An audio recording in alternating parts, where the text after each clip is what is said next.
অনেক প্রতিশ্রুতি ভঙ্গ হয়ে গেছে ইতিমধ্যে। আপনি যদি গণভোটের প্রতি নজর দেন, কিংবা কিংস পার্টি হিসেবে অন্তর্বর্তীকালীন সরকারের একজন এখানে মন্ত্রী, এগুলো সবই কোশ্চেন মার্ক। তারপরে মন্ত্রীর এরকম কমেন্ট, চাঁদাবাজির পক্ষে ছাড়পত্র দেয়া, কিংবা সিন্ডিকেট ঈদের পরে ধরবো, মানে ঈদ পর্যন্ত চলবে, মানে এই সব কিছু মিলে আমার কাছে মনে হয় লক্ষণটা তো খুব বেশি ভালো দেখছি বলে আমার কাছে মনে হচ্ছে না।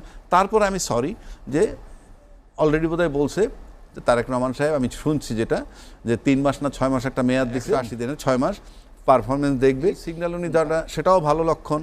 তার ভিতরে যদি এই সিগন্যালের ভিত্তিতে যদি সংযত হয়ে যায় মন্ত্রীরা, কথাবার্তার দিক থেকে, সিদ্ধান্তের দিক থেকে যদি সংযত হয় ভালো, আর যদি সংযত না হয় তাহলে তো তার ইন্টারনাল প্রবলেমটা সেটা দূর করা, সেটা ঠিক রাখাও তার জন্য জরুরি হয়ে পড়বে।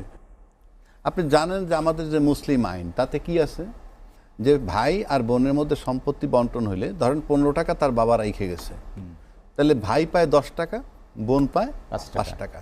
এই তো আইন, এটা তো আইন। এখন যদি ভাই আর বোন মাইনে নেয় যে আমরা দুজনে 7.5 টাকা করে নিব, ওই আইনে কি আসে যায়? আমি বুঝতে পারছি। 1/3 মেজরিটি পাওয়ার পর আপনার এই সমস্ত অজুহাতগুলো খুঁজতেছেন, 2/3 না পাইলে আপনি এগুলো খুঁজতেন না। আপনার উপরে সবাইকে নির্ভরশীল করতে চাচ্ছেন, করেন। মানুষের জন্য সংবিধান, নো। সংবিধানের জন্য মানুষ, তাও না।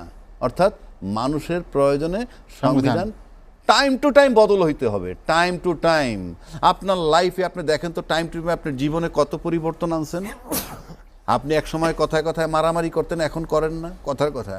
টাইম টু টাইম আপনার এগুলো চেঞ্জ হইতে হবে।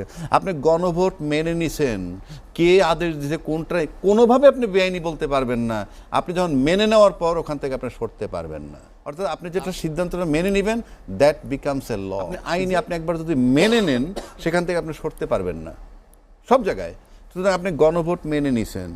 আপনি ওই দিন মেজর হাফিজ সাহেব বললেন, হ্যাঁ গণভোট না হলে নির্বাচন হইতো না, তাই আমরা মেনে নিয়েছি। বিষয়টা কি হইলো? তাহলে পিওর কি ফাঁকি দিলেন জনগণকে? তাই এস্টাবলিশড হয় না। আপনি তো এত হালকা কথা বলা তো ঠিক না। আপনি প্রত্যেকটা যুক্তি আপনাদের খোরা যুক্তি দেখতেছি। সংবিধানে বলছে 2টা ওত নাকি নিলে একটা আগেরটা, এই সংবিধানে বলা আছে যে একটা ওতের পর একটা ওত নিলে আগেরটা বাদ হইবে। কোথায় লেখা আছে এটা? সংসদ সদস্য হয়ে ওত নিবে, মন্ত্রী হয়ে ওত নিবে, এটা বলা আছে। কিন্তু আর একটা ওত নিলে এটা বাতিল হবে, কোথায় আছে এটা? কতদিন না নেন আপনি, তাইলে কি হবে? আপনি মনে করেন একজন রাজনীতিবিদরা, যেমন বিএনপির নিজস্ব একটা ইশতেহার আছে, বিএনপির নিজস্ব কতগুলো প্রোগ্রাম দিছে। এই প্রোগ্রাম তো বিএনপির একার না, পাশ করার পরে সবার হয়। বিএনপি যদি ফেল করতো তাহলে তো এইটা সবার জন্য বাস্তবায়ন করতো না সে। এখন পাশ করার পর এটা কিন্তু শুধু বিএনপির যারা সম্পৃক্ত তা না, এটা সবার জন্য। এই ফ্যামিলি কার্ড করবেন সবার জন্য।